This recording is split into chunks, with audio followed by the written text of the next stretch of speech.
Dan Bongino, our next guest, former presidential detail Secret Service agent for President George W. Bush and President Obama before he left the Secret Service. I'd like to know, Dan, every single thing you have seen that you can't tell us, like everything that goes on behind the scenes here that I can't tell the folks.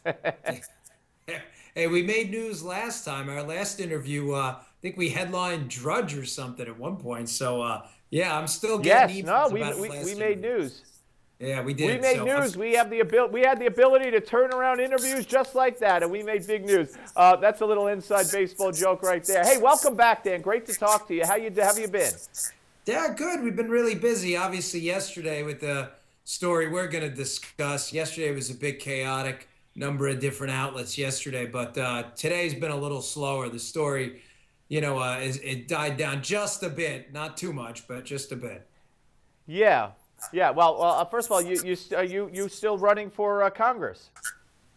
Yeah, running for Congress in Maryland, the 6th district here. And race is going really well. A lot of good metrics. Money, we're out fundraising our opponent. Polls look great for us. Volunteers have been really incredible. I mean, we had a a volunteer get together last week. We bought food for 50 people and 75 people showed up. So, and this was just one little subset of the district. So we're really doing well. And that's district number? 6 in Maryland, Western Maryland. Okay, great. District number 6 in Maryland. Dan Bongino, support him. Just before we get to the Secret Service story, while I got you, I mean, today you had a 1-2 punch here. You had, yesterday you had the IRS commissioner telling the congressional committee that they can't get Lois Lerner's emails to them he can't, for another year possibly.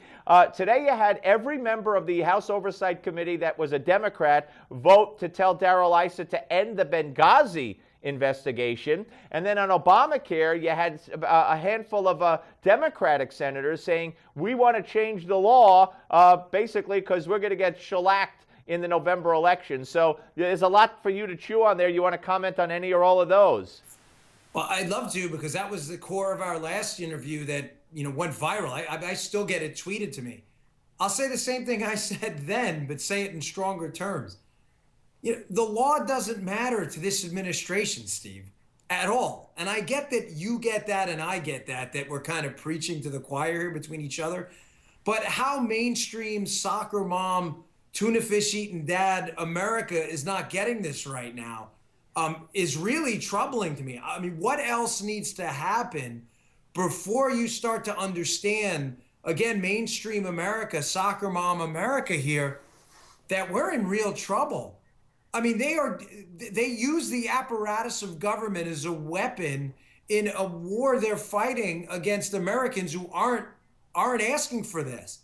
I mean, using the IRS and then in turn using the tools of government, not only to use the IRS against average everyday Americans who want their voice heard through conservative groups, but then when an investigation happens, they double down on the rules. Now they want to codify this. Yeah. And then, Steve, strike 3, after they codify the rules, now they want to shut down the investigation, not respond to subpoenas, any kind of congressional subpoena, but they want to demonize people who are trying to correct it by saying, oh, this is some phony scandal. Very, very dangerous time in America. Listen, take my word for it or don't, folks, but I'm telling you, I'm not going down with the ship. I'm fighting back. If you want to be a part of this because party affiliation matters to you more than anything, that's up to you. But I'm going to fight this to the end. Very well said. And let me ask you a question, maybe off the beaten path here. But since Michelle Obama rightfully has plenty of Secret Service with her on her China trip, I would imagine. How surprised were you that no American media was allowed on this huge, major, expensive trip? I'm not surprised at all. They don't want the negative publicity on this. I mean, Steve, listen, let's think about this, right? The president is now in Rome, was giving had a meeting with the Pope to talk about income inequality, while the first lady's on a multi-million-dollar vacation number, whatever, 57 in the last couple of years. I don't get it. Like, there's a little bit of hypocrisy. Where's the cognitive dissonance, the rub with this administration? Of course, they don't want the press publicizing this nonsense. I'm not saying they don't have a right to take a vacation. They're human beings. I certainly want a president who can think straight. It's a tough job. But yeah, but you know what, Dan? This isn't even a vacation. It was. I mean, it's you know, she's going around. She's on tour. She's making press conferences, giving speeches. It's not really a family vacation. So it just. You're right, though. You're absolutely right. It's dangerous, but it's not surprising. Let me get to the Secret Service scandal here before we run out of time. It's the Netherlands. Several agents, a couple at least, were sent home before the president ever got there. And this comes on the heels of a car wreck during Obama's Miami trip. And somehow these two things are interrelated or are being presented that way. What do you know about them, and how concerned should the public be about what's going on with these seemingly frequent Secret Service type scandals? Well, let me just preface this by saying I worked there. I loved it, but I'm not paid by the Secret Service. I'm not a shill for the Secret Service at all. But Steve, these problems are really being over dramatized as some kind of a cultural epidemic issue in the Secret Service. Listen, I know you as a friend. I know you as a broadcaster. I know you as a radio talent. I'm telling you this as a friend first. It's nonsense. The Secret Service has problems like any agency full of fallible men and women do. I am not excusing this behavior. It was beyond stupid. The fact that it occurred post-Cartagena gives it a geometric level of stupidity. I don't think anyone's going to run from that. But I get the texts, I get the phone calls from agents I used to work with all the time, and I can assure you, nobody is more aggravated about this than they are. Because, Steve, here's the bottom line. These guys work really hard, and women. They go to really dangerous places. They come home with exotic illnesses. I had dengue fever from Panama. My buddy got chicken guinea fever in Africa, destroyed his nervous system. They're leaving crying kids all the time. They miss birthdays. They miss Christmas for very little money. They do a great job. And you know what they're tired of?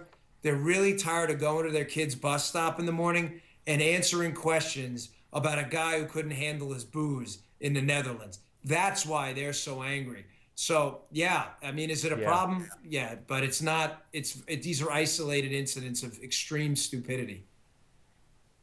Well, I'm glad you put it in perspective, because so many times, the media loves to run with this kind of thing, and whether it's in the military or whether it's with the Secret Service or whether it's police, they sort of get a kick out of finding a vulnerable member of that particular realm and trying to blow it up into something that's really symptomatic when in fact it's not. And that's why I'm glad you're here. I'm proud to know you. Hey, listen, keep up the faith. Good luck running there in Maryland, and anything we could do for you, let us know, sir. Hey, thanks a lot. Love your show. You do a great job. Thanks, Dan. Take care. We'll see you on WMAL in the not too distant future. I hope Dan is a frequent Saturday host on WMAL in the D.C., Maryland area. Once in a while, I have the pleasure of filling that slot on a Saturday late afternoon, early evening. But it's good to know Dan. He's a great guy, and I'm glad he put it in perspective. So many times you hear numbers, statistics, stories, and you don't know. You don't know. Oh, how widespread is this? Well, there's a man who worked there, and as he said, he's not paid by them anymore. He's not shilling for them, and it's isolated, and that's a good thing to hear. When we come back, guess what? It's Gimme 5 on this final hour of the Steve Malzberg Show on Newsmax Television.